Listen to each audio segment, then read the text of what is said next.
Leave that right there. Now we got to get this baby off. That can't be that hard, eh?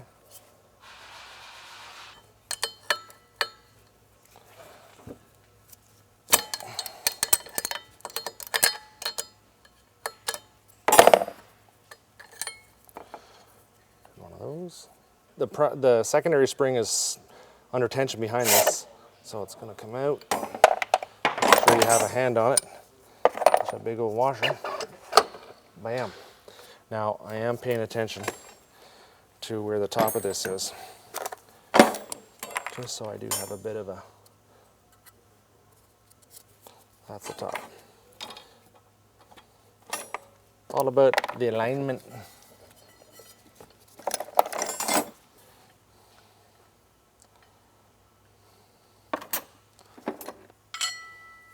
All right, now we popped the bike off the trailer. We had to do some other work, so we're gonna go through this procedure, how you put this back together. And this has to be done properly. There's no way to backyard mechanic this. Well, we're all backyard mechanics, but there's really no way to do this half-ass. Okay, I'm just gonna state that. There are tons and tons of threads where bolts back out, they go through the case and the clutches pop off and the springs are wrecked and the clutches are damaged. It's because guys aren't doing it the proper way. And I've talked with Dalton Industries in length about how this all goes together, and it's got to be done exactly the way they say it, which is the same way that Can-Am actually says it. This is a 2018. I think the 2017s might be the same. The earlier Outlanders have just a bolt with a hex head on it that you bolt in. You have to put some blue Loctite on it. But this here actually just has a stud, and the stud has to actually, well, it doesn't have to come out, but if you damage it or if you do need to take it out, and I just wanted to show everybody how this is done, and you need to reinstall it, this is what you're going to do. There are special tools. Of course, Can-Am has these special tools. This is a countershaft holding tool. This is the countershaft that comes out of your transmission. And that tool slips on the splines. I just turned that, see, bang, it just went on, bang. That's actually going to hold that. Now, there's a little bit of a, I don't know what you'd call that, like a stud end or whatever that is. This is how it looks on your bike. It's threaded in. When you take your clutch off, you'll take 2 nuts off of here, and this is what you have left. If you need to remove this, Can-Am has this handy little tool.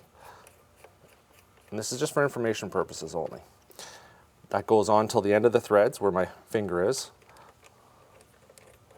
This one here screws in.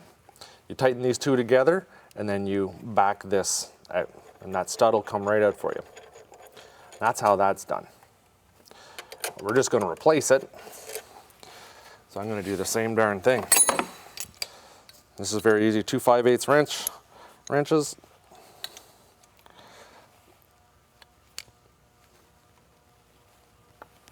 Tighten those together. I'm going to put some blue Loctite on this.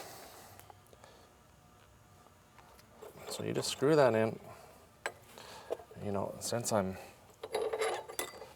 I get that on under? Will I be able to get that out? No. I'm just thinking how I can tighten that 33 foot-pounds of torque.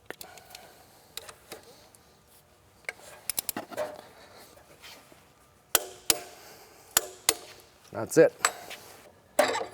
There, all that work, all that expense for that one little thing. But that's exactly the same way you take it off. You got to use this. You could make that pretty easily. You go to a lot of fastener shops, they have that little block, threaded block, and just get yourself a 8.8 or hardened bolt that goes in that. Now, the real tricky part, and trust me, it is tricky. We're going to just set this up. You do need to put a never seize on these splines here. You'll see that it even comes like that from the factory. And your helix is going to just push onto that. There's only about, not even a 1/4 of an inch, maybe about 7 mil of actual spline that comes out of that countershaft. And this helix here isn't metal. It's some kind of a crazy, what kind of material is that? Poly something. Yeah, it's some sort of fiber polymer. Yeah, it's pretty crazy. So, Polyethylene of some sort. yeah, but this definitely, this part coming up is a two-man job. You're not going to get this done in your shed by yourself. And we are going to have to drop the camera, I know, in a few minutes to get this on. It's a two-man job. One guy pushes, one guy puts the threads the nuts. Dalton does supply this spring. It does have these little tabs. They do need to go into their holes respectively. And there are two nuts that aren't reusable. Actually, the inner nut is the one that's not reusable, and it's the thicker nut. Just so you know that. Put that in that box. And you pre-thread. You make sure that that helix is locked in place. All right. We've got our washer for the outside ready to go. We've got our inner nut and our outer nut. The outer is just used to lock that once we get it into place, and we'll get into that shortly. Where do you want these, Simon? Because you're going to have to push like a son of a gun. So I'm pushing this helix in, and it's got to lock on that counter shaft. And it'll just clip in. It just sort of clicked right in the spot there. When I get that roll. That was tough. Very hard to get on camera. But I will explain everything so everybody gets a good idea what's going on. What we did was we pushed everything on as an assembly with the helix on the back of the spring, everything notches in place, and we pushed that on. And then, where'd my stick go? We took a spring after I held it into place, and we just used this to kick it where we needed to, just to hold it there while somebody could thread this on. But something you got to keep in mind is the helix. This is what upsets me about these, I'm not going to lie. The helix at the back here needs to line up with the grooves. In the manual, the Can-Am manual, which I suggest that everybody gets just for this install alone, needs to be held in place. They say a 5mm rod. I just use this little thing here. Held that helix in place, slightly rotated this clutch clockwise, and it just sort of popped in, and everything sort of freely moved in, no problem at all. That needs to be done. Otherwise, you lock the helix up on the back and it's not going to move. You're going to damage something. So we've got this in place with blue Loctite. Other fancy little clutch holding tool here from Bombi. That just goes into place. That's held like that. They make millions on this. And what upsets me about this whole clutching thing is, and this drives a lot of money into their pockets. On snowmobile clutches, everything's one unit. The helix, everything, spring, they're all locked in. You just pop it off, you put it back on, everything's good. This here, that whole method of doing all this, they really want you to bring these bikes into the dealership. And you know what? If you're not comfortable doing this, by all means, bring it into the dealership. Well, even Dalton recommends bringing it to a dealership if you're not comfortable doing this. For good reason. I mean, just these tools alone, I spent as much as it probably would have cost for me to get this done. Anyway, so this gets tightened to 15 pounds. Bam, just like that.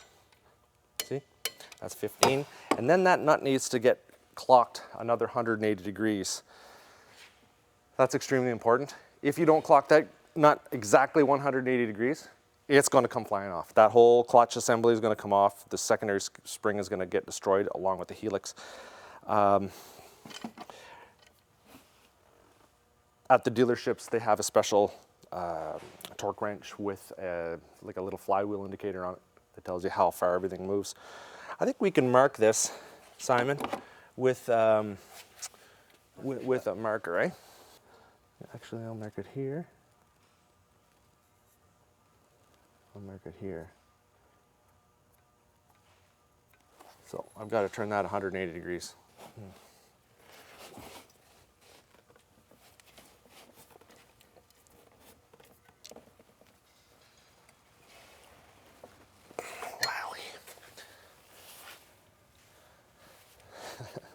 You know, it seems like it's going to break. I talked to Dalton and they're like, nope, it ain't going to break.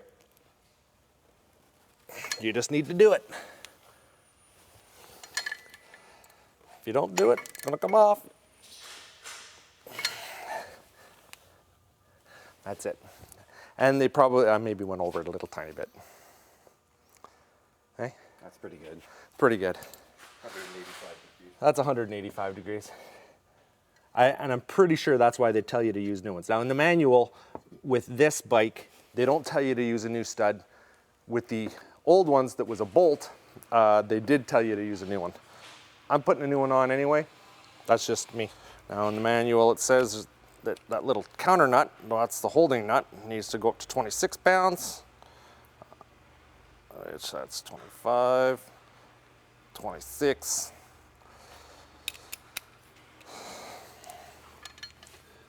Just to hold the other one. Oh, I know you just hold the, but never mind. That's it. We've done it. And blue Loctite it. It didn't even call for blue Loctite on this one for some reason. But we used it. Now, I suppose to make sure that we know that we did this right, we can thread this sheave spreading tool in, eh, Simon?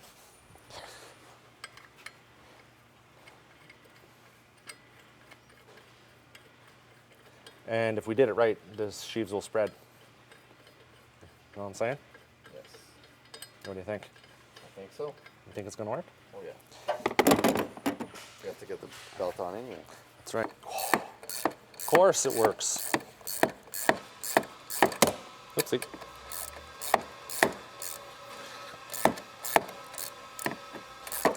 There, so we know we have those sheaves or that helix aligned. That makes me feel a whole lot better. When you're installing these belts, you want to make sure that you install them. It even tells you, rotation, arrow, this way. Usually it's so that you can read the writing. If it's upside down, it's wrong. And that's because all these windings, you can see them. See that string right there?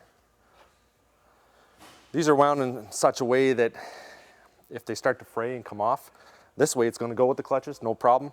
If you have it the other way, the strings are going to come out, wrap around the clutches, destroy the belt, and wreck seals and do all kinds of other damage.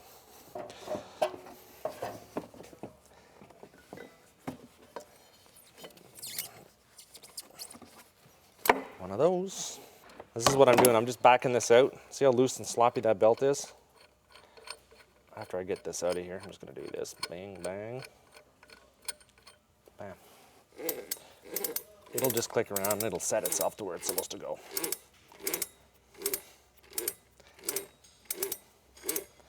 That's it. Yeah, there's a one-way bearing in that. I think that's it, Simon. Everything's done. That's it. That is how you install the DALTON clutch kit. That's how you install pretty much anything on this, even if you're going back to factory. And it's got to be done the right way. This is one of the parts on the bike. Well, there are a lot of moving parts on this, but man, these things put out so much power. You got to make sure these things are set up right. These clutches have to be bang on.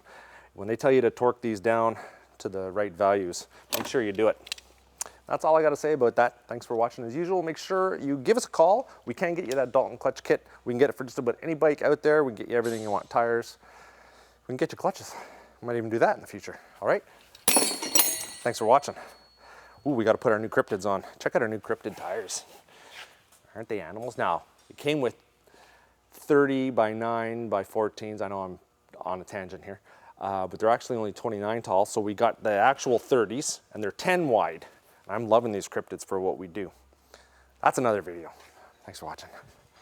www.powermods.com. Nice. Look it. I even printed out the manual. Okay, this goes in the